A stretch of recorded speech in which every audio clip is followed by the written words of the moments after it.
We are in week 1 of the Bernat blanket stitch along. This is the first stitch along that I have hosted with our friends over at JOANN.com, and I am thrilled to be able to teach you how to do this really spectacular knit blanket using Bernat blanket yarn.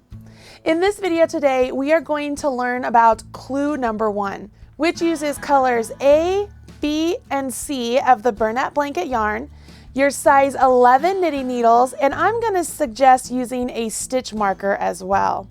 Along with the materials, you'll need that free pattern. I've put a link to it in the video description box right below this video. And while you're down there, smash that like button, as my kids say. Once you have the free pattern and your materials, join me back here and I will show you the 7 things you need to know to get started on this blanket for week 1. I'm excited to get started. Let's jump in. Oh my gosh, I love the squishiness of this blanket. It is so awesome. The colors, the texture, this blanket is fantastic. You're going to absolutely love it. In this week's clue, we're going to learn how to cast on and do some garter stitch down here at the bottom of the blanket. And then we go into a twisted diagonal stitch and we create this really nice textured diagonal stitch without using a cable needle. We will actually knit the stitches out of order without a cable needle. We wrap up the week by working some garter stitch at the top as well. So there's a lot to learn in this section, but don't worry, I'm going to hold your hand along the way so you'll have no problem. Let's go ahead and take a look at the pattern so that way I can point out what you need to be paying attention to for the instructions. Clue 1 instructions include a full list of the materials needed for the blanket, as well as all the Clue 1 abbreviations we need to know for this section. You'll find the finished blanket measurement as well as the gauge measurement for this section. Now that's important for me to point out because in each week's clue, you will see that there is a new gauge given for each section. And that is because each section is a different stitch pattern. So it will be very important that as you work along, you are maintaining that gauge that is given in the pattern.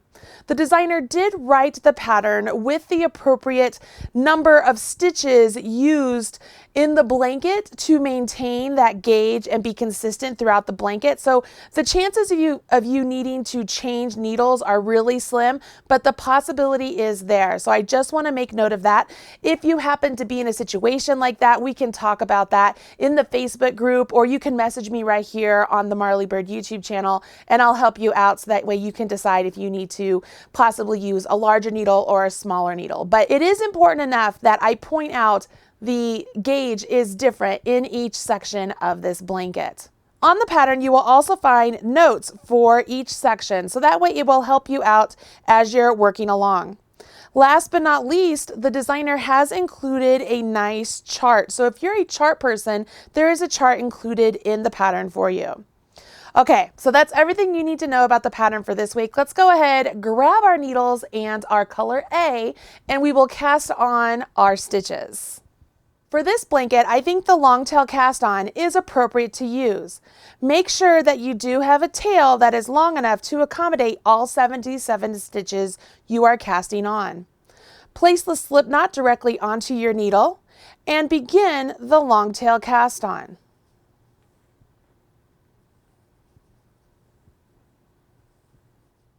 Once you've cast on 77 stitches, it's time to jump into the pattern. The pattern indicates we are supposed to knit the first 7 rows. So I will simply begin knitting with my color A for 7 rows. I do want to make note that my row 1 here is the right side of my fabric. So for me, I like to have something of a quick reference whenever I'm trying to figure out what is the right side or the wrong side when I'm dealing with garter stitch. So more often than not, I will begin garter stitch just like this, and then I will grab a marker and I will place my marker just on the front of the fabric here as it's facing me, just so that I know that whenever I see that marker, I'm looking at the right side of the fabric. This will also let me know that, hey, I'm looking at row 1 down here, and it will help me begin to count my rows if I happen to get off track. So let's go ahead and continue on knitting 7 rows. Once you have finished knitting all 7 rows, take a minute and just pull the fabric gently to get all of the stitches in place. With the thicker yarn like this, it tends to want to stick and grab, so you could accidentally get some larger stitches in places you don't want. So this is one way to try and combat that. As we move on to row 8, we are going to work some increases. I'm going to introduce a knit front and back. We are working those increases to get our stitch count ready for the appropriate stitch multiple for the twisted diagonal pattern, okay? So that's why we're working these increases right on top of the garter stitch we created. We're still using color A, and we will go ahead and start off by knitting 3. So we will knit 3.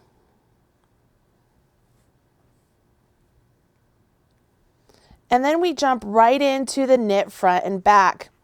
So you will go into the next stitch as if to knit, yarn over your right hand needle and come out that stitch.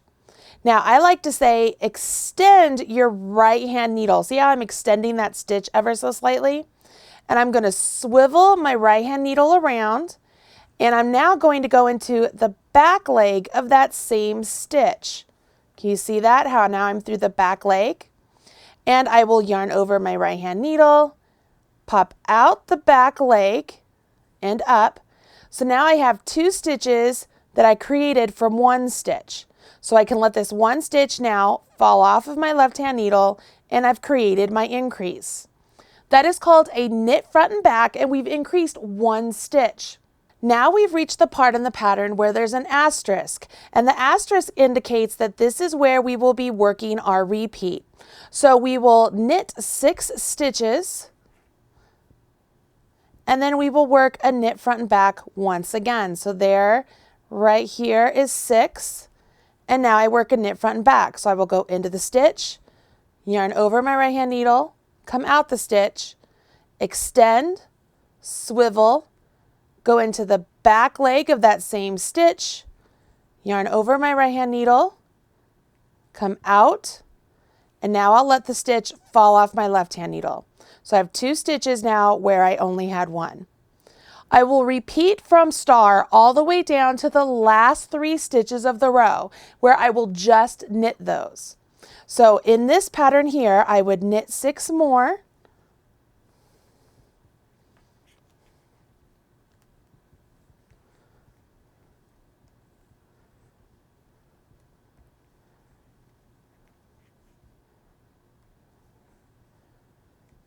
knit front and back,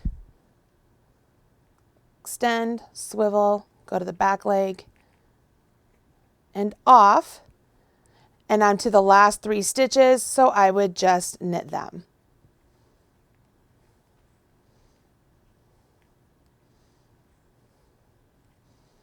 Once again, when I'm done with the row, I like to go ahead and just pull my fabric into place, just making sure all the stitches are the correct size in the right place. And I am officially done with this garter stitch section. I can go ahead and I can break off my color A. So I will take a nice pair of scissors and give it a good cut. I always leave at least 4 to 6 inches of a tail, so that way I have something to weave in later. And now we will join in with our color B. When you want to join a new yarn, you want to make sure you leave a nice tail of the new color as well. And I always just tie a loose knot with the new color around the old color, okay? And I will slide that right up to my needle, okay? I'll just slide it up right to my needle just so that the 2 tails don't come undone as I'm working. But here's the thing, you guys, you need to make sure you undo that knot at the end of the project and weave in your tails without the knot. The knot is simply there just to hold the yarn while I'm working along, because I just find it easier that way. On this row of the instructions, we learn a new stitch, and we will work this stitch all the way through this week's clue until we get to garter stitch again. I've gone ahead and I have knit 2 stitches as written in the pattern. And now you'll see we're at the star, which means we're going to begin our repeat. So this is our repeat. We will knit 4,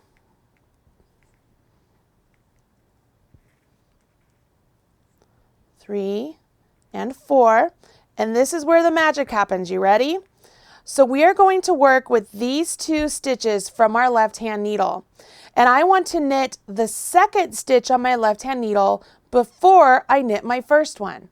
So what I'm going to do is I'm going to take my right-hand needle, go into the second stitch as if to knit. You see that? I'm into that second stitch as if to knit, and I'm literally going to yarn over my right-hand needle and pop out that stitch. So I've knit it right. Now I'm going to extend just a little bit to give myself some slack, take my needle, and now go into that first stitch of the left-hand needle and knit through the first stitch. I've knit through both of those stitches, so I have 2 stitches here that I've worked into, and I have 2 stitches here, so I have not increased, but now I can let these 2 stitches from the left-hand needle jump off. They only jump off after each one has been knit. Once you've worked this twisted diagonal pattern, this is a twisted to right, you then carry on in the pattern, which is to knit 4. So 1, 2, 3, 4, and now we have the twisted to right again. So I'm going to go into the second stitch on my left-hand needle. I'm just going to go into the stitch, and I will knit it. And then I extend my right hand needle a little bit so that way I can get into the first stitch on my left hand needle and knit that one. One thing I want to point out is as I'm going across the stitches in the back, I'm trying really hard to make sure that my float is as close to my needle as possible, so that way I'm not getting extra yarn back there that I don't want to have too loose, okay? So as I knit this second stitch, I let those 2 stitches jump off my left-hand needle, and it's complete. Now we go ahead and we carry on again. I will knit 4, and now we have the twisted to right again. So I go into the second stitch, knit it, and see what I mean about bringing the yarn up as close to the needles as possible to relieve that float. And then swivel, go into the first stitch of the left-hand needle and off, and then have those 2 stitches jump. You finish off the row by knitting the last 2 stitches. Once again, I like to make sure I give my stitches a nice pull just so everything is in place, especially as we've twisted these stitches here. I just like to make sure everything looks nice and neat, and it just makes for nice stitches. On the following row, which is a wrong side row, you are going to knit the first and last stitch, but purl all the stitches in between.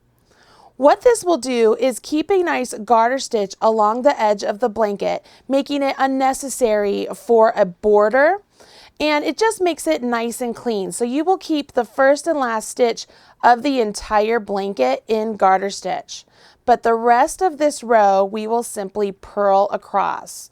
Nothing new here, and you will do this for all of the wrong side rows in this section where we're doing the twisted diagonal pattern.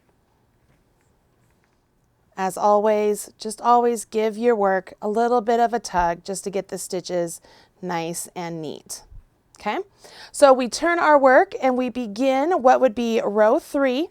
And what's going to be neat here is that on these twisted stitches, you'll notice that that twisted stitch there, that's where your first knit into the twisted to right is going to happen, and then you'll do the second one into the stitch right before it, and you're going to get this really nice diagonal pattern. So row 3 is nothing new, it's just that the beginning and end numbers are going to be adjusted a little bit here. So we start off by knitting 2, so we knit 1, knit 2, and now we'll knit 3. Remember last time we started off with a knit 4. So we start off with a knit 3. Now we're going to do our twisted to right. So I'm going to go into the second stitch on my right hand needle and I'm going to knit it. And then I'll go into the first stitch on my right hand needle and I'll knit that one and have it jump off. Now I end this repeat with a knit 1. I continue on the repeat by knitting 3, so 1, 2, 3. It's time for my twisted to right. Notice that this is the twisted stitch from before. See what I mean about that'll be the first one we go into each time, so it'll be really easy for you to find it. You will go into it just like you're going to knit, and knit it, and then knit the first stitch, and then let those two fall off. I have one more repeat on my smaller swatch here, so let's go ahead and do that. I will work my knit 3, so 1, 2, and 3. And now we do our twisted to right. So I go into the second one, then I knit the first one, and then I'll let those two jump off, and I finish the repeat with a knit 1. I end the row with my final knit 2. Pretty easy, right? Again, I like to go back and just make sure everything is pulled into place. Just makes it nicer, I think. We already know how to do our wrong side row, but I will show you one more time. You will knit this very first stitch, and then we will purl all the stitches till the last stitch. So I bring my yarn to the front between my needles, and now I purl all the way down the row.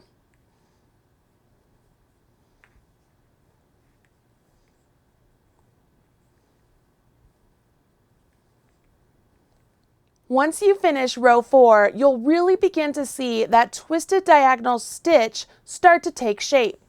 You can see down here, there are my twisted stitches right there. They're starting to go in that direction. And I have some right here as well, and also down here.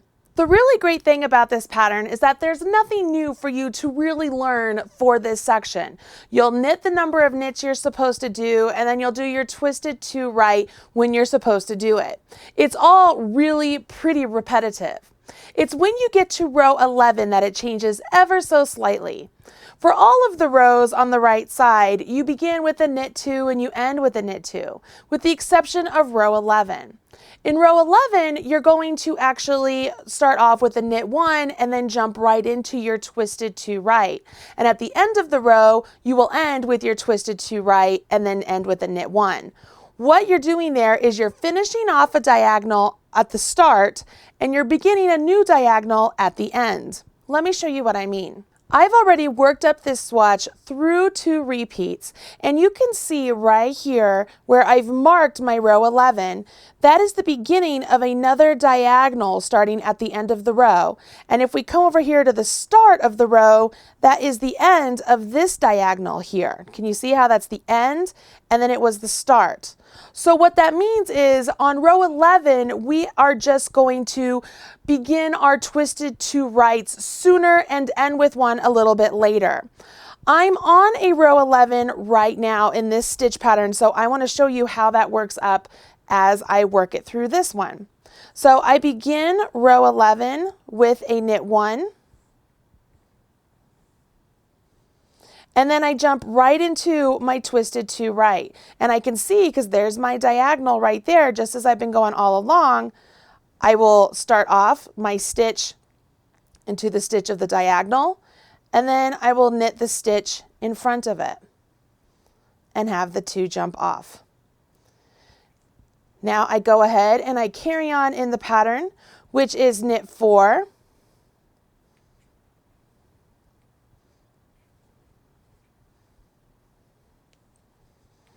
And it's time for me to do the twisted to right again. So I'll go into the second stitch first, and then go into the first stitch second, and then off.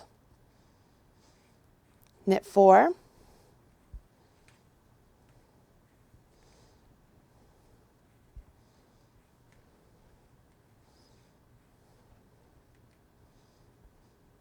Do the twisted to right.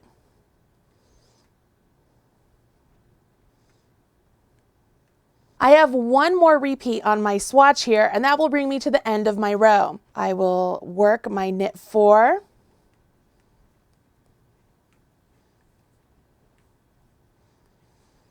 and that will bring me down to 3 stitches, one of which is where I want to begin my new diagonal with my twisted to right. So I will go to the second stitch from my left hand needle, or second stitch from the tip of my left hand needle.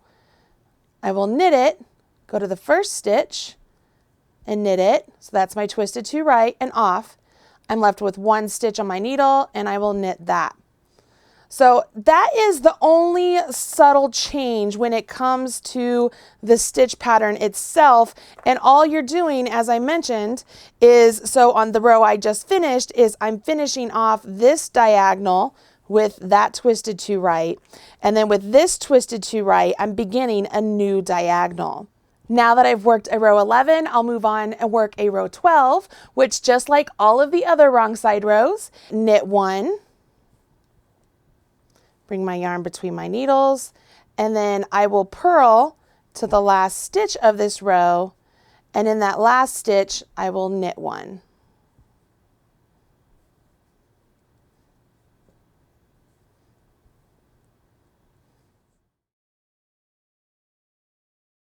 Once you have finished rows 1 through 12, you will then repeat rows 1 through 12 once again. At the end of your second row 12, you will go ahead and finish off with your color B. Make sure you leave a nice long tail. And we are going to join in with color C. I'm going to tie on just like I did before. As I mentioned, you don't have to do this, but I find it easier, and pull it up. And I'm ready to begin continuing on in the pattern with my new color. The next part of the instructions are going to have us go back to the garter stitch, but we're going to work our decreases. Just as we began garter stitch for this section with 77 stitches, we're going to go back to 77 stitches by working knit 2 togethers. This is not hard, and it's another stitch that you can add to your knitter's toolbox. So let's go ahead and learn how to work these decreases along this row. We are on the part of the pattern that says next row, and we are using color C, and we begin by knitting 3 stitches. Once we knit those 3 stitches, we then work a knit 2 together. So we have our 2 stitches here on our left hand needle. We'll go into the second one as if to knit, and instead of just going through that one, we're going to go through that one and the first one and knit those together. So now I'm left with 1 stitch where before I had 2. Once that stitch is pulled through, I can let those 2 stitches fall off, and I've just worked a decrease. Now you'll notice in the pattern, this is where the asterisk is, which means this is your repeat. You will knit 6,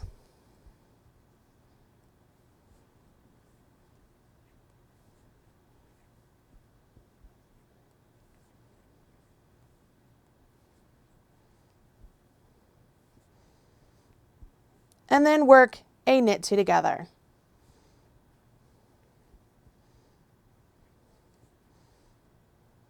You repeat that all the way down the row to the last 3 stitches, and you'll be left with 77 stitches on your needle once again.